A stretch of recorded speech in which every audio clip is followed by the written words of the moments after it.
வந்து ஒரு 50 படத்தில் நடிச்சுட்டு அப்படி வந்து கட்சி ஆரம்பிச்சு முதலமைச்சர் ஆகல.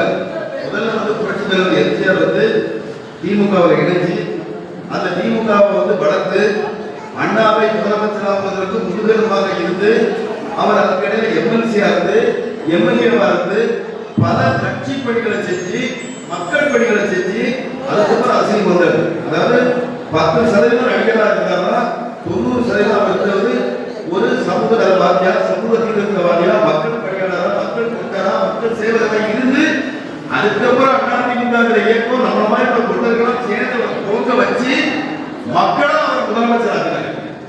சும்மா 10 படத்துல நடிச்சுட்டு 20 படத்துல நடிச்சுட்டு நேரே வந்து ஒரு கட்சி ஆரம்பிச்சு முதலமைச்சர் ஆகும்போது யங்ஸ்டர்ஸ் ஓட்டு கூட அங்க போகுதுன்னு நினைக்கிறாங்க. ஆனா இப்ப இருக்கிற சமூக தலைவர்கள் தயவு செய்து தம்பிமார்கள்லாம் புரட்சி தலைவர் எம்ஜிஆர் என்னென்ன சாதனைகள் பண்ணாரு, என்னென்ன சமுதாயம் கொண்டு பண்ணாரு, அவருடைய சொத்துக்களை என்ன